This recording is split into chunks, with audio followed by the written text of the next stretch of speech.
3, 2, 1, go!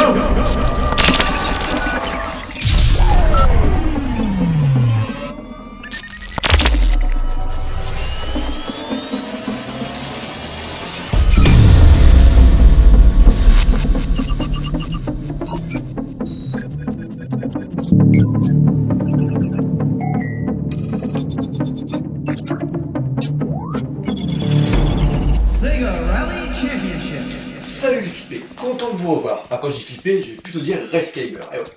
Là c'est un journal du flip, mais il n'y a pas de flip. Et ouais, on va faire du rescab. On va faire du multi-rescab même. On va modifier la Sega Rally en multi-rescab. Alors si vous êtes puriste, franchement, passez votre chemin, cette vidéo n'est pas faite pour vous. Donc là on va mettre un ordinateur de chaque côté, on va garder les cathodiques, avec des cartes on va réussir à passer les signaux sans problème. On va émuler le retour de force, les boutons, les lumières, bref, la totale. Mais là, on va pas jouer qu'à Sega Rally, on va jouer Sega Rally 2, Daytona 1, Daytona 2, Daytona 3, Scud Race, enfin bref, la totale. Donc je vous montre ça étape par étape.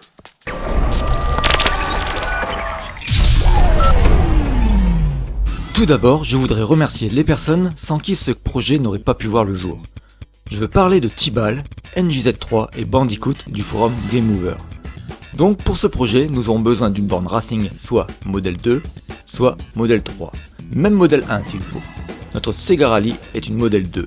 Ensuite, pour que la borne interagisse avec le PC sans rien toucher au câblage, il nous faudra le méga adapteur modèle 2 de Tibal.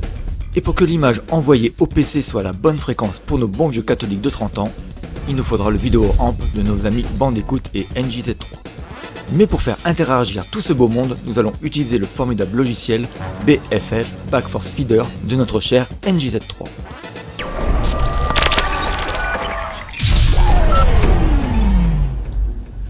J'ai reçu mon colis. Qu'est-ce que c'est qu'il y a là-dedans? En fait, ce sont des cartes électroniques pour ma Sega Rally. Qu'est-ce qu'on va en faire, à votre avis? Donc on va modifier la Sega Rally en multi-race-cab, c'est-à-dire qu'on va jouer à Sega Rally forcément, à Sega Rally 2, Daytona USA, Daytona USA 2, Mario Kart 1, Mario Kart 2, enfin bref, tous les jeux d'arcade qui vont bien, voilà.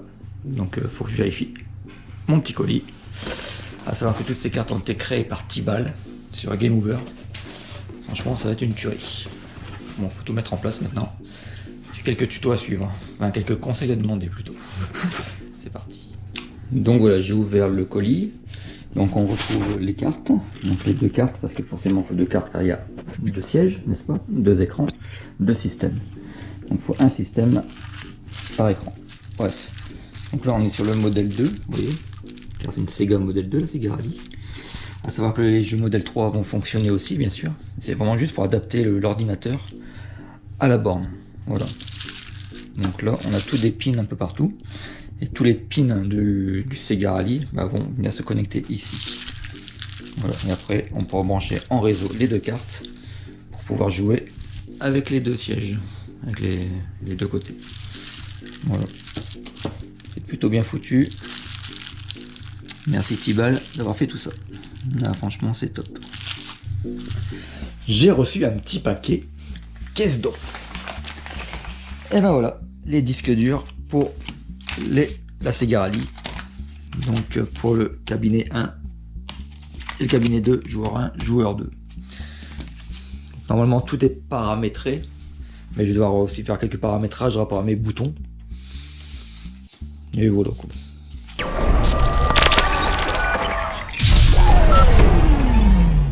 Quel PC pour quel câble? Pour le câble 1, nous partons sur un PC Lenovo avec un i5 de 8ème génération. 16 Go de RAM et une carte graphique 1050 Ti 4 Go en low profile. Et pour le câble 2, un PC moins puissant que je changerai par la suite selon mes moyens. Un PC de marque Fujitsu avec un i5 de seconde génération, 8 Go de RAM et une carte graphique 1050 Ti 4 Go. Ce PC est bruyant et charge moins vite les jeux. Et même quelques jeux ne fonctionnent pas du tout, enfin les plus gourmands bien sûr.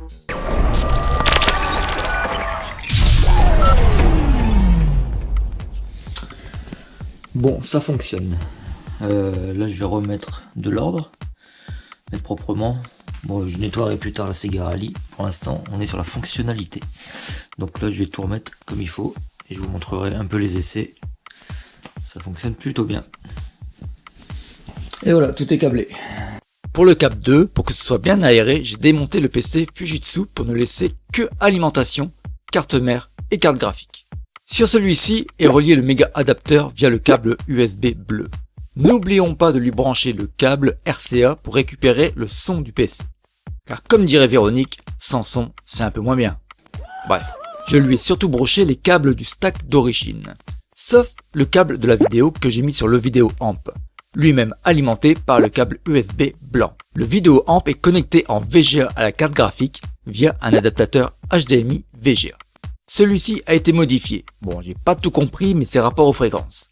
Car certains jeux comme Mario Kart ne fonctionneraient pas sans cette modification de l'adaptateur appelé EDID. N'hésitez pas à vous renseigner. Ah, voilà le problème. Et ici, j'ai mis un câble RJ45 pour le branchement en réseau des deux câbles. Un câble droit suffit, tant que les adresses IP sont bien renseignées. Pas besoin de câbles croisés ou de switch Ethernet. Tout ce beau monde fonctionne avec le disque dur que NJ73 m'a confectionné via le front-end Hyperspin et surtout les logiciels Backforce Feeder et VideoAmp. Bon voilà, j'ai branché. Bon forcément, il y a plein de réglages à faire. J'ai réussi à lancer Mario. Donc ça c'est pas mal. En fait, il y a plein de jeux. Regardez, c'est tous les jeux qu'on peut choisir. Il y a vraiment la bombe. Et avant ça, on peut choisir soit en single, soit en multi, soit jouer avec les deux.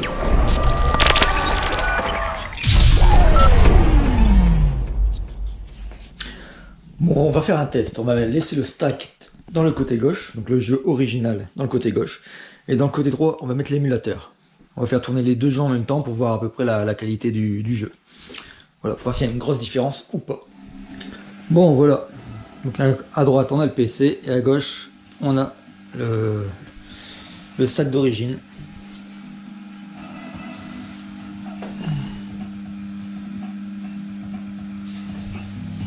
Voilà, j'ai mis un peu plus de luminosité. Mais sinon, la qualité...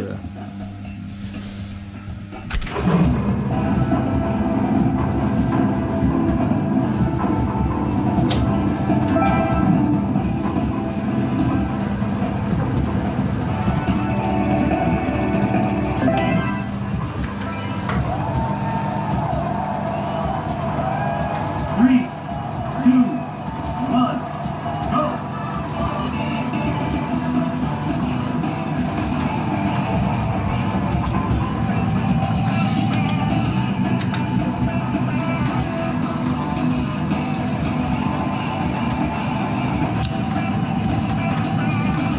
Pas trop de différence, pas la luminosité, il n'y a rien d'autre. Voilà, franchement...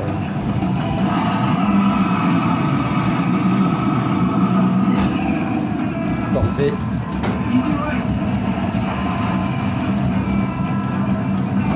C'est parfait aussi, le retour de force est parfait. Non, il n'y a rien à dire, c'est vraiment très très bonne qualité d'émulation. Parfait.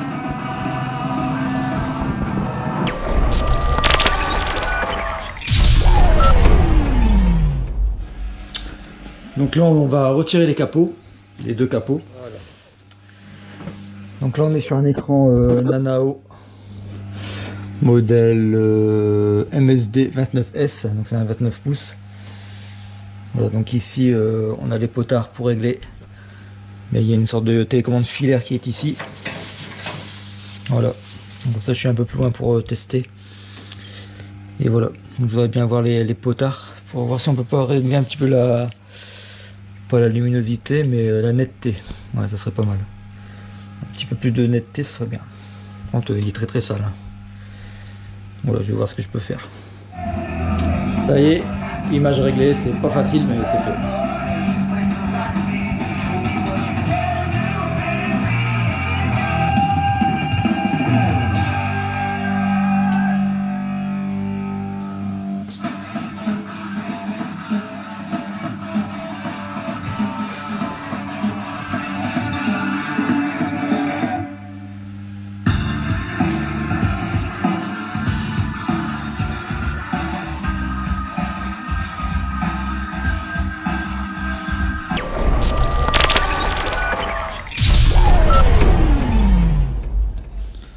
Alors la petite astuce, En fait, moi avant, pour accéder aux lampes, du Sega Rally, du Race Leader, eh ben, je démontais tout pour accéder en dessous, c'est vraiment galère. En fait, j'ai regardé la notice, par hasard un peu, et je me suis rendu compte qu'en retirant les 3 vis ici, et ben il y avait 2 charnières. Et ouais, donc il y a 2 charnières. Donc voilà, j'ai retiré les 3 vis, et en fait il n'y a plus qu'à lever. Regardez. Waouh! Là. Et voilà, une charnière de chaque côté.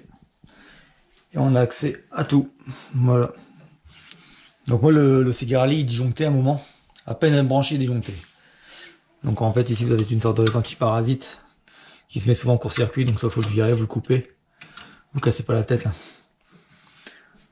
Et puis c'est tout, puis voilà, comme ça vous avez accès à tout. C'est parfait. Et même aux lampes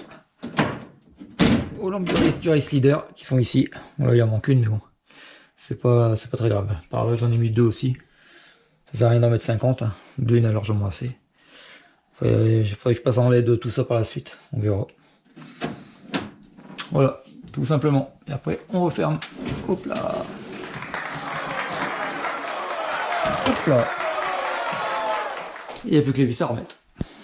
Magique.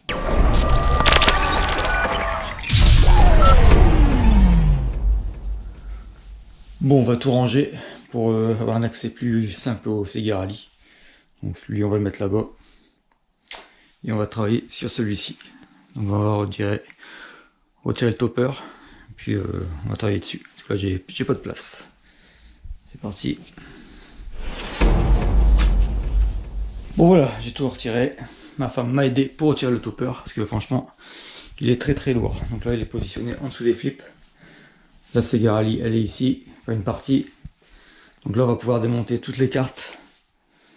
On va faire comme les flippers, on va tout démonter et on va tout poser ici, dans l'ordre avec le câblage pour pas se tromper au remontage. Il y a du boulot. C'est parti.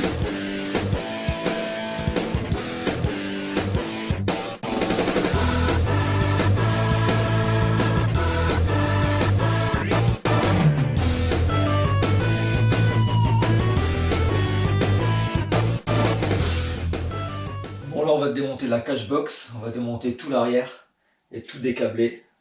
Et petit à petit tout retirer pour mettre toutes les pièces l'une à côté des autres et pouvoir tout nettoyer, tout poncer, tout repeindre et après tout remonter.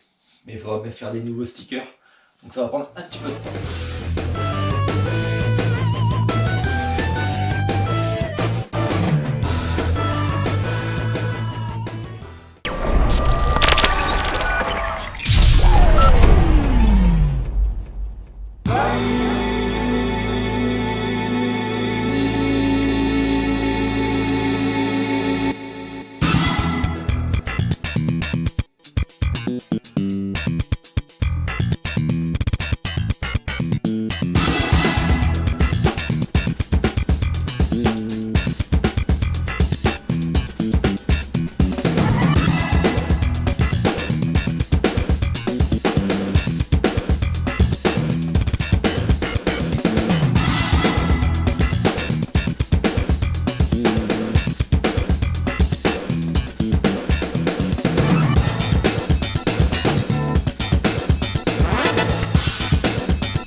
Sega Rally Championship.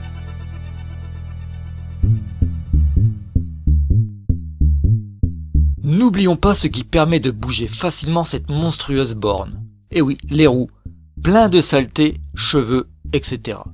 Après un nettoyage minutieux, le résultat est là. Elles sont reparties pour de nombreuses années.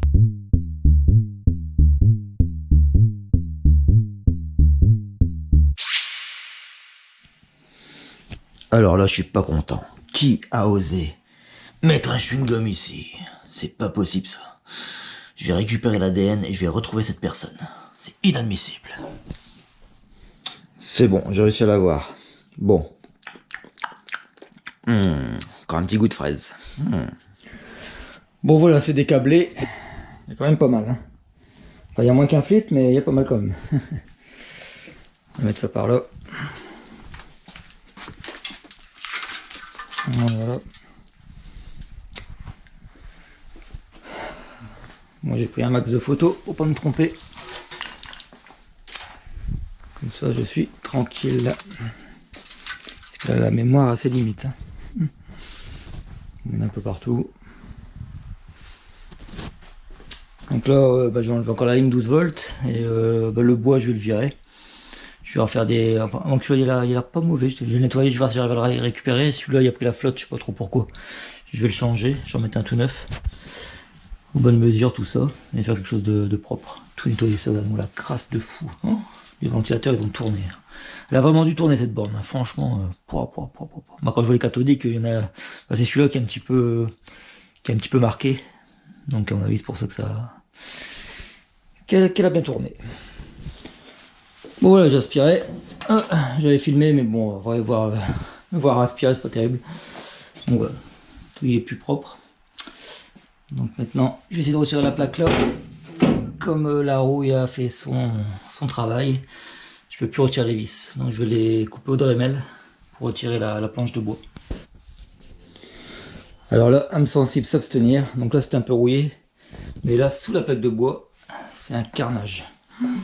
Regardez-moi ça. Des champignons, tout ce que vous voulez. Et franchement, moisi. Incroyable. Il y a dû avoir une inondation dedans, j'en sais rien. J'hallucine. Il y aura un gros taf. Hein.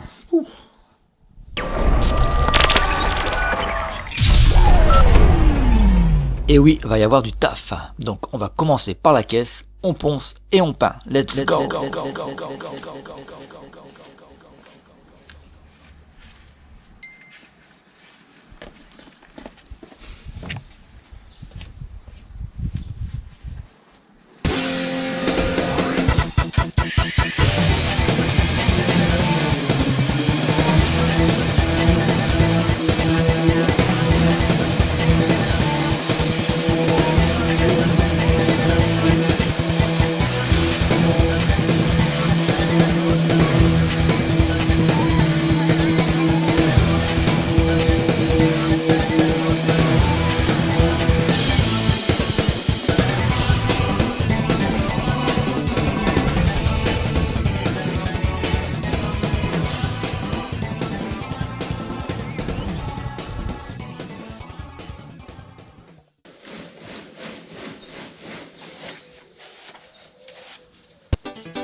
Maintenant que la caisse est en bien meilleur état, nous lui ajoutons des LED sous celle-ci.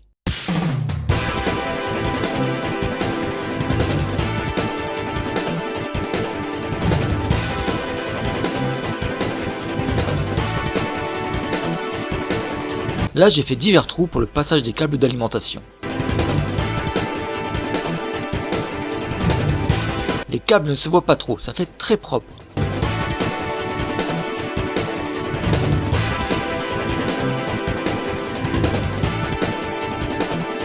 Bon, bien maintenant, on prend une alimentation 12 volts et on teste tout ça.